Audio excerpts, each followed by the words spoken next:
السلام علیکم ورحمۃ اللہ وبرکاتہ۔ الحمد نصلی رسول الکریم، اعوذ باللہ من الشیطان الرجیم، بسم اللہ الرحمن الرحیم۔ اللہم صلی علی سیدنا محمد وعلی آل محمد کما صلیت علی ابراہیم وعلی آل ابراہیم انک حمید مجید۔ ان اللہ ملائکتہ یصلون علی النبی یا ایھا الذین آمنوا صلوا علیہ وسلموا تسلیما۔ اللہم صلی۔ ہر اتوار کی طرح ہمارے پاس سلسلہ وار قصص الانبیاء کا درس جاری ہے، انشاءاللہ تعالی یہ جاری رہیں گا۔ تمام مریدین متقدین یہاں پر حاضر ہیں، اور آج کا جو واقعہ ہے، آج جو قصہ ہم سنا رہے ہیں، قصہ حضرت صالح علیہ السلام کا ہے۔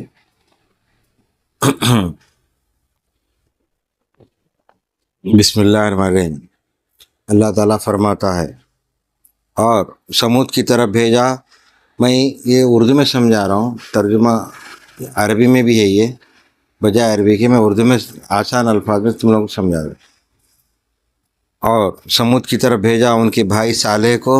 صالح علیہ السلام نے کہا، اے قوم، بندگی کرو اللہ کی، کوئی نہیں صاحب تمہارا سوائے اس کے۔ صالح علیہ السلام نے قوم سمود کی دعوت کی کہ اے قوم، اقرار کرو کہ خدا ایک ہے، کوئی شریک اس کا نہیں ہے۔ منکروں نے کہا کہ تمہاری پیغمبری کی کیا دلیل ہے؟ یعنی ہر دور میں منکر رہے، اللہ کا انکار کرتے رہے۔ منکروں نے کہا کہ تمہاری پیغمبری کی کیا دلیل ہے؟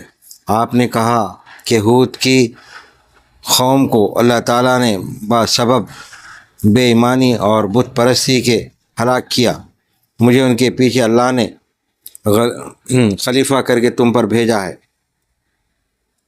وہ بولے کچھ معجزہ دکھلاؤ۔ آپ نے کہا کہ کیا معجزہ دکھلاؤں؟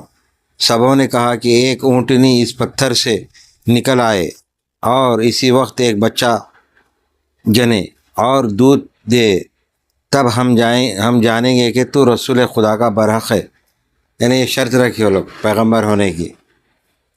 اس وقت جبریل علیہ السلام نازل ہوئے اور کہا کہ اے صالح، یعنی صالح علیہ السلام کو اس میں صرف صالح لکھو، اور کہا کہ اے صالح، تو نے اقرار لے کر بغیر حکم خدا کے وہ اونٹنی کو نہ ماریں سوائے دودھ کے، اس سے کچھ نہ کھائیں گے، ان پر کوئی اور چیز ان کی حلال نہیں ہے۔ تب حضرت صالح نے ان سے اقرار لیا۔ بعد تعالیٰ کا حکم ہوا کہ اے صالح، تو دعا کر اور قدرت میری دیکھ کہ تجھ سے 4000 برس آگے ایک اونٹنی اس پتھر کے اندر میں نے پیدا کر رکھی ہے۔ یعنی اللہ تعالیٰ پہلے سے ایک اونٹنی کو پتھر میں پیدا کر کے رکھا ہوا ہے، تاکہ معجزہ تیرا ظاہر ہو اور دلیل تیری پیغمبری کی مضبوط ہو۔ پس صالح علیہ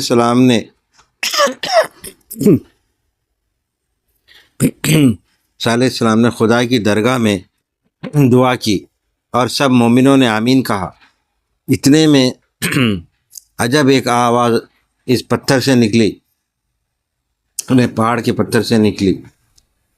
اس کے ایک اونٹنی نہایت خوبصورت اس پتھر کے درمیان سے نکل آئی کہ اس کے برابر سارے عالم میں دوسری نہ تھی، اور بعد ایک ساتھ کے اس نے بچہ دیا۔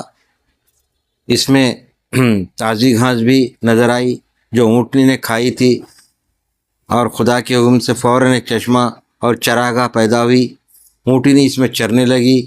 جب سب منٹوں سیکنڈوں میں ہو جا رہا ہے، یعنی اللہ کی قدرت یہاں غور کرنے کی بات ہے۔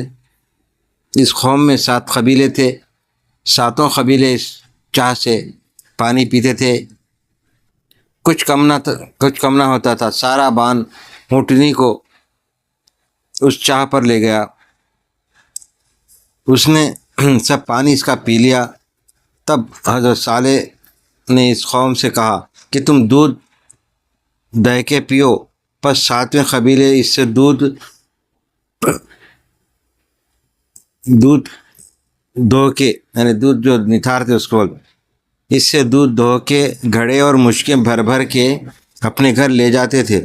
اللہ تعالیٰ نے صالح کو فرمایا اپنی قوم سے کہہ دے کہ پانی اس چاہ کا ایک روز اونٹنی کا ہے، جس دن دودھ 2 بار جاوے، اور ایک دن ان کا ہے، یعنی یہ حساب رہا ان لوگوں کا، ان کا ہے جس دن دودھ دوہا نہ جائے، جیسا کہ باری تعالیٰ نے فرمایا ہے، یعنی جس دن دودھ نہیں نتھارتے تھے اس دن ان کا تھا پانی کا۔ ترجمہ: کہا یہ اونٹنی ہے، اس کو پانی پینے کی ایک دن باری ہے، اور تم کو باری ایک دن کے مقرر ہے، یعنی باری باری تھا سمجھو۔ اور چھڑائیو اس کو بری طرح، پھر پکڑے تم کو آفت ایک دن، ایک بڑے دن کی۔ فائدہ: اللہ تعالیٰ کی قدرت ہے، اونٹنی پتھر سے پیدا ہو کر حضرت صالح کی دعا سے چھٹی پھرتی تھی۔ جس جنگل میں چرنے جاتی تھی سب مواشی بھاگ کر کنارے ہو جاتے تھے، اور جس تالاب پر پانی پینے کو جاتی سب اونٹنی سب مواشی وہاں سے بھاگتے۔ تب ایک دن یہ ٹھہرا کہ ایک دن پانی پر وہ جاوے اور ایک دن اور لوگ کے مواشی جائیں، یعنی ایسا رکھے تھے حساب ایک دن۔ فائدہ: تفسیر سے لکھا ہے حضرت صالح نے قوم کو کہہ دیا یا خبردار، یہ اونٹنی ہے اللہ کی، اس کو نہ چھیڑو اور آزر مت دیجو، ورنہ خدا تعالیٰ تم پر عذاب سخت بھیجے گا۔ پس وہ لوگ اونٹنی کو پیار کرتے تھے اور حفاظت سے رکھتے تھے، اور اس کے دودھ سے مکھن اور گھی جمع کر کے شہروں میں لے جا کر بیچتے اور اس سے فائدہ حاصل کرتے تھے۔ اسی سے سب تونگر ہوئے، یعنی اللہ تعالیٰ دیکھو کیا قدرت ہے، وہی اونٹنی سے لوگ تونگر ہوئے۔ 400 برس یوں ہی گزر گئے، یعنی اونٹنی کے ساتھ 400 برس گزر گئے۔ ایک روز حضرت صالح علیہ السلام بیٹھے ہوئے تھے، 10 آدمی اشراف اس قوم کے ان کی خدمت میں حاضر تھے۔ صالح علیہ السلام نے فرمایا اے قوم، اس مہینے کے اندر جس کے گھر میں لڑکا پیدا ہوگا اس سے قوم سب ہلاک و تباہ ہوگی۔ اتفاقاً ان 10 مرد کی عورتیں حاملہ تھیں۔ مرضی الہی سے اسی مہینے میں جنی 9 عورتوں نے اپنے بچوں کو مار ڈالا، اور ایک عورت نے بسبب اس کے کوئی فرزند اس کا نہ تھا اس لیے لڑکے کو نہیں مارا، اور نام اس کا خدار رکھا، یہ نام اس زمانے کے حساب سے، اور نام اس کا خدار رکھا۔ جب وہ لڑکا بالغ ہوا، 7 زور نکلا، اور وہ 9 عورتیں جنہوں نے اپنے فرزندوں کو مار ڈالا تھا پشیمان ہوئی اور کہنے لگیں کہ صالح کی بات جھوٹ تھی۔ اس سبب سے ایمان ان لوگوں کا حضرت صالح سے اور ان کی اونٹنی سے مبذل ہوا۔ ایک روز وہ خدار اور ایک شخص کے نام اس کا مسدا تھا، اس کے ساتھ مل کر اور ہر ایک قبیلے سے ایک شخص نے باہم متفق ہو کر اور شراب پی کر اونٹنی کو مار ڈالنے کی صلاح کی، اور کہا کہ پانی پینے کے لیے جب کنویں کے کنارے پر جائے گی اسی وقت مار ڈالیں گے۔ یہ منصوبہ بنا لیے تھے لوگ بمصداق اس آیت کے قول تعالی۔ ترجمہ: اور تھے اس شہر میں 9 شخص خرابی کرتے ملک میں اور نہ سنوارتے۔ دوسرے روز اونٹنی نے پانی پینے کے لیے سر جھکایا، اور خدار بن سالف مردود نے آ کر اس کی گردن پر تیر مار کر زخمی کیا۔ یہ اس کا نام ہے جو مارا اونٹنی کو۔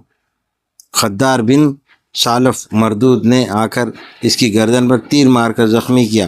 اونٹنی نے اس پر حملہ کیا، سب بھاگے اور مسدا بن گئے۔ وہ ہر ملعون نے پیچھے سے آ کر اس کے پاؤں پر تلوار ماری اور اونٹنی گر پڑی، یعنی اس کے ساتھ اور بھی لوگ تھے جو اونٹنی کو مار دیے، گر پڑی، اور دوسرے سب ملعون نے آ کر جان سے مار ڈالا، یعنی اور بھی لوگ جو تھے اونٹنی کو اٹھنے نہیں دیے، انہیں وار پہ وار اللہ کا اب آنے والا واقعہ ہو۔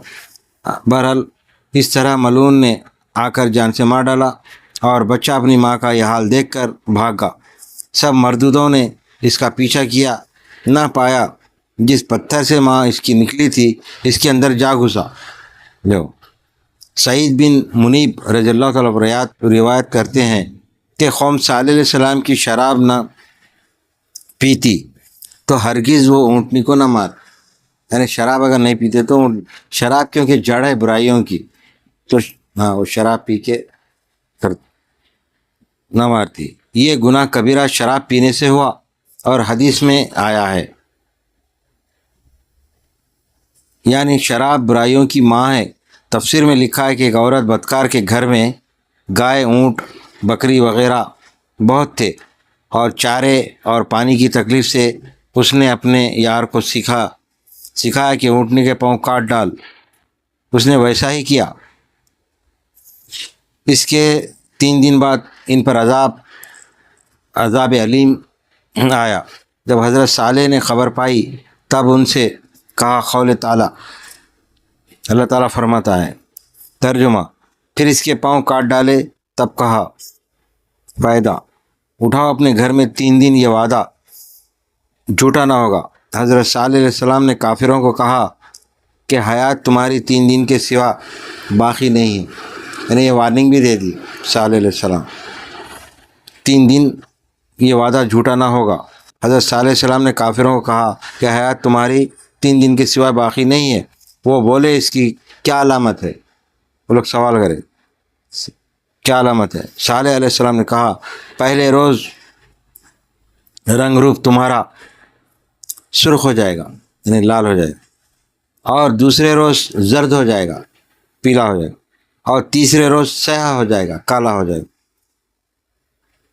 جب 3 دن کے بعد یہ علامت مذکور ظاہر ہوئی، جن لوگوں نے کہ اونٹنی کو مارا تھا وہ مردود سب حضرت صالح علیہ السلام کے گھر میں آئے تاکہ ان کو مار ڈالیں۔ تب اسی وقت غضب الہی ان پر نازل ہوئی۔ تھوڑا سا واقعہ ہے، مختصر ہے۔ تو عذاب نازل ہوا، تب جبریل آئے اور دیواریں گھر کی ہلا دی۔ وہ کافر سب گھر سے نکل بھاگے، یعنی مارنے آئے تھے صالح علیہ السلام کو، پر اللہ کا عذاب ایسا ہے کہ گھر سے بھاگ نکل گئے۔ تب جبریل علیہ السلام نے ایسی چیخ ماری کہ ایک ہی آواز سے سب کے سب خاک میں مل گئے۔ اور ابن عباس رضی اللہ تعالیٰ نے روایت کی ہے کہ ان 7 قبیلوں نے حضرت صالح علیہ السلام سے پوچھا کہ کس طرح سے ہم ہلاک ہوں گے؟ آپ نے فرمایا کہ ایک ہی آواز سے جبریل کی خاک میں مل جائیں گے، یعنی جبریل علیہ السلام جو فرشتے ہیں ایک ایسی آواز نکالیں گے، وہ آواز سے ہی لوگوں کے دم نکل جائیں گے، خاک میں مل۔ تب اسی وقت اس قوم نے ایک چاہ عظیم کھودا اور لڑکے بالوں کو اس میں رکھ دیا اور کانوں میں روئی دی اور پارچے کرپاس کے سر پر ڈالنے تاکہ آواز اس کی نہ سنیں، یعنی آواز کانوں میں نہ بول، اور عذاب سے اس کے نجات پائیں۔ یہ تدبیر کر کے سب اس کے اندر جا رہے۔ بعد اس کے اسی فرشتے نے جا کر ایک ہی آواز سے 7 قبیلوں کو فی نار و تسخر کیا۔ چنانچہ اللہ تعالیٰ نے فرمایا، ہم نے بھیجی ان پر ایک چنگاڑ، پھر رہ گئے جیسی روندی باڑ کے کانٹوں کی، اور کچھ نام و نشان ان کا زمین پر باقی نہ رہا۔ بعد صالح علیہ السلام ملک شام میں گئے۔ اب جس کو شہرستان اوج کہتے ہیں وہاں جا کر مسکن کیا، یعنی وہیں پر اپنا ٹھکانہ بنا لی۔ بعد مدت کے انتقال فرمایا اور مسجد جامع کی داہنی طرف مدفون ہوئے، اور مومن سب وہاں جا کر بسے۔ یہ حضرت کا بھی جو ہم واقعہ سنائے یہاں پر ختم ہوتا ہے واقعہ حضرت صالح علیہ السلام کا۔ انشاءاللہ تعالی ہم آئندہ اتوار کو حضرت ابراہیم علیہ السلام کا واقعہ سنائیں گے، اور دعا کرتے ہیں اللہ تعالیٰ سے، اے پاک پروردگار ہمارے تمام گناہوں کو معاف فرما، ہر بلا سے، ہر بیماری سے، ہر پریشانی سے ہم تمام کو محفوظ اور معمور رکھ، اپنی پناہ میں رکھ، شیطان کے مردود اور اس کے شر سے ہم تمام کو محفوظ اور حفاظت فرما، ہماری ہر اس بلا سے، ہر وہ مکر فریب سے شیطان کے ہم کو بچا کے رکھ میرے مالک، دشمنوں کے شرور سے، حاسدین کے حسد کرنے سے ہم تمام کو، جتنے حاضر ہیں مریدین متقدین حاضر ہیں، اور ہمارے تمام افراد خاندان جو ہمارے ساتھ وابستہ ہیں مالک، ان کو بھی اپنی حفاظت میں رکھ۔ غوث پاک سرکار ماشاء اللہ سرکار کی خاص نظر کرم ہم پر ہو، اور جو دور دور سے آتے ہیں میرے پاس مالک، ان کی بھی حفاظت فرما۔ اس وقت امریکہ سے آئے ہوئے حافظ صاحب بھی موجود ہیں، ان کے بھی تمام گھر والوں کو اپنی حفاظت میں رکھ، ان کو صحت دے، ان کو پھر صحت کے ساتھ امریکہ جانا نصیب فرمائے، اور یہاں پر جب تک رہے صحت یابی سے رہے، اور جتنے حاضرین یہاں پہ آتے ہیں مالک، ان کی بھی حفاظت فرما، ان کے بھی جو مقاصد ہے دلی مقاصد وہ بھی پورے ہو جائے، جو بے روزگار ہیں ان کو روزگار مل جائے، جو پریشان ہارے مالک ان کی پریشانیاں دور فرما دے، اور جو بچیوں کی شادیوں کے لیے لوگ پریشان ہیں مالک ان کی شادیوں کے انتظامات کر دے۔ کئی گھروں میں ہمارے جان پہچان کے لوگ بولے مالک، جو گھروں میں بیمار ہیں، ضعیف لوگ جو کافی پریشانیوں میں مبتلا ہیں، بیماریوں میں مبتلا ہیں، چلنے پھرنے سے قاصر ہے مالک، ان کو بھی جب تک حیات دے مالک صحت سے رکھ، جب بلانا ہے بلا لے مالک، مگر حیات جب تک ہے مالک بیماریوں سے، پریشانیوں سے، بلاؤں سے محفوظ رکھ، سخت ترین بیماریوں سے محفوظ رکھ مالک۔ اور جتنے یہاں حاجت لے کے آئے مالک، جتنے مریدین متقدین ہمارے عزیز اقارب رشتہ دار جو اپنی اپنی حاجتوں کے لیے بولے مالک، ان کی بھی حاجتیں پورے ہو جائے، جو دلوں میں حاجتیں ہیں وہ بھی پورے ہو جائے، جو زبان سے بولے وہ بھی پورے ہو جائے مالک۔ ہماری حفاظت فرما، اس درس کو قبول اور مقبول فرما میرے مالک۔ حضور پاک صلی اللہ علیہ وسلم کی تمام سنتوں پر ہم تمام کو چلنے کی توفیق عطا فرما، اہل بیت اطہار سے ہمارے دلوں میں محبت کو قائم و دائم رکھ، غوث پاک سرکار کے بتائے ہوئے تعلیمات پر ہم تمام کو چلنے کی توفیق عطا فرما، ماشاء اللہ سرکار کے بتائے ہوئے تعلیمات پر ہم تمام کو چلنے کی توفیق عطا فرما، بفضل سبحانک رب العزت عما یصفون، والسلام علیکم والحمد للہ رب العالمین۔